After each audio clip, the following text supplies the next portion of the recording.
Estamos iniciando mais um programa Direito em Foco pela Docum TV. Programa esse tem o objetivo de aproximar o curso de Direito das Faculdades Integrais de Caratinga da sociedade e, por consequência, o direito da sociedade.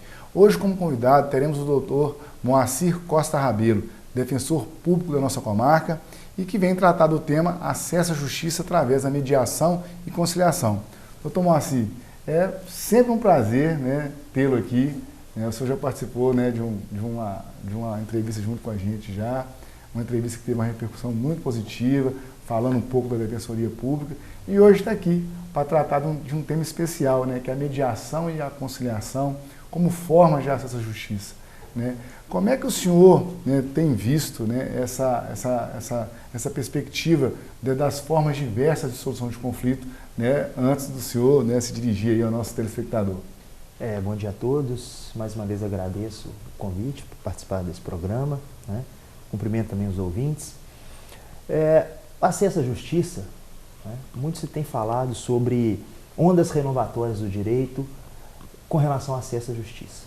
E, fazendo uma leitura constitucional desse acesso à justiça, chegou-se à conclusão de que acesso à justiça não significa direito de ação, ou seja, direito de buscar o judiciário para que o judiciário preste uma tutela jurisdicional.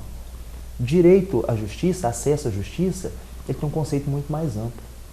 Acesso à justiça seria uma pacificação social daquele conflito, que é justamente o objetivo do processo. E com isso, identificou-se que o acesso à justiça, muitas das vezes, ele pode ser feito de maneira extrajudicial. Por isso surgem essas formas de solução extrajudicial de conflitos, ou que alguns doutrinadores denominam de autocomposição, que aí se encaixam a mediação e a conciliação, que seriam as formas mais usuais hoje de solução extrajudicial de conflitos.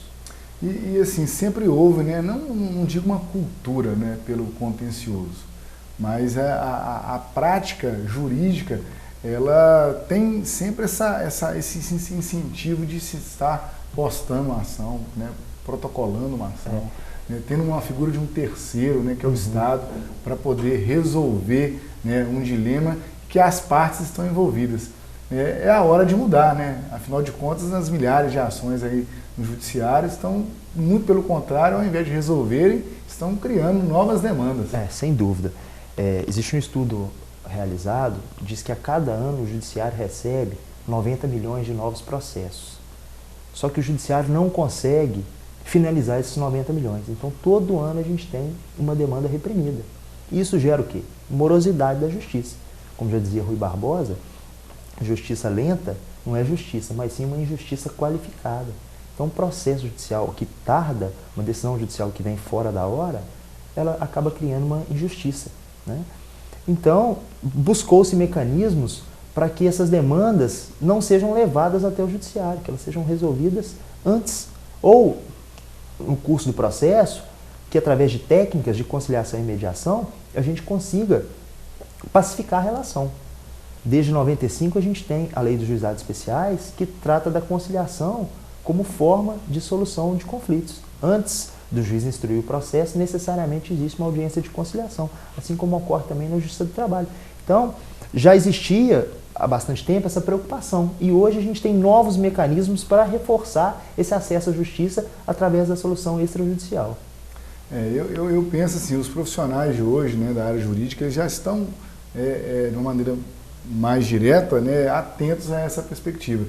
Principalmente, por exemplo, a Defensoria Pública, os núcleos de prática, por exemplo, a nossa Casa do Cidadão, há uma orientação de que para se propor uma ação, tem que haver uma tentativa de encontro das partes para elas conversarem na frente dos advogados e estagiários para poder ver a possibilidade de se resolver o problema de uma maneira mais amigável.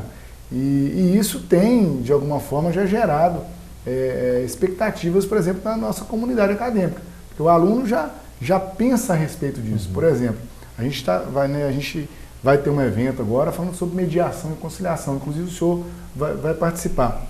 Isso é uma forma da gente poder, entre aspas, criar uma cultura já na universidade, já na faculdade, para poder se pensar nisso no futuro. Eu acho que isso é razoável, pelo menos é algo que a gente possa fazer para poder mudar uma perspectiva de futuro. Sem dúvida. A gente tem que quebrar esse paradigma, esse clima de litigiosidade. né? Porque muitas das vezes a gente leva uma demanda para o judiciário e ela pode ser solucionada de uma outra forma. Um dos primeiros estudos sobre mediação aconteceu nos Estados Unidos justamente por isso. Na década de 70, no estado da Flórida, se identificou que 80% das demandas que existiam em determinada corte, elas dispensavam uma atenção jurídica, que ela poderia ser solucionada através de meios negociais. Por isso também a mediação, às vezes, é chamada de processo negocial, ou seja, dispensava a análise do juiz naquele caso concreto que aquelas demandas poderiam ser realizadas de maneira conciliatória, de maneira mediatória, né, sem necessidade de um provimento judicial. O provimento judicial seria apenas para homologar aquele acordo de vontade entre as partes. Então a gente tem que criar essa cultura, né, de evitar ao máximo de levar a demanda ao judiciário. Muitas das vezes essa demanda é involuntária, ela é inevitável até em razão do conflito de interesse. Você tem dois grandes grupos de direitos, chamados direitos disponíveis e os direitos indisponíveis. Muitas das vezes, os direitos indisponíveis eles merecem uma proteção do Estado através da tutela jurisdicional, que a gente tem a figura do promotor de justiça, que vai fiscalizar a lei.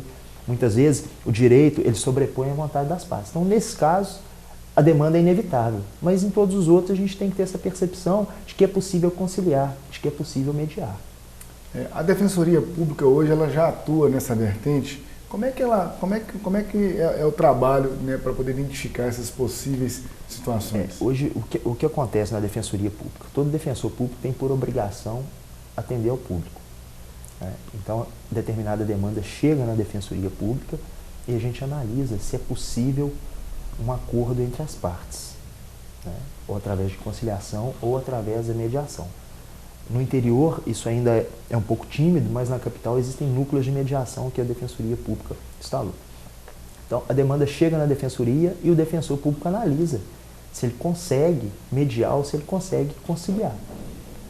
E se houver essa possibilidade, ele indaga ao assistido, né, se ele quer submeter um processo de conciliação ou de mediação.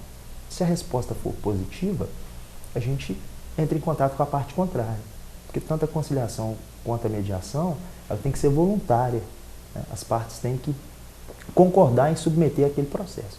Então a gente entra em contato com a parte contrária no momento em que aquela pessoa que procurou anteriormente não esteja presente, porque a gente tem que saber os dois lados da história. Né? Então a gente busca a informação do assistido, busca a informação do outro lado, da outra parte, e a gente indaga também a parte contrária se ela deseja submeter aquele procedimento. E se houver a submissão dela, aí sim a gente designa uma nova data com as duas partes envolvidas para a gente poder solucionar. Inclusive, há a previsão na nossa lei orgânica que o defensor público deve atuar prioritariamente de forma extrajudicial. Desde 2013 existe essa obrigatoriedade. Então, toda demanda que chega na defensoria, primeiro o defensor público tem que identificar se é caso de atuação extrajudicial. E apenas em último caso que aquela demanda é levada ao Poder Judiciário. Antes da gente continuar debatendo aí sobre a mediação e conciliação, eu vou pedir licença para um breve intervalo.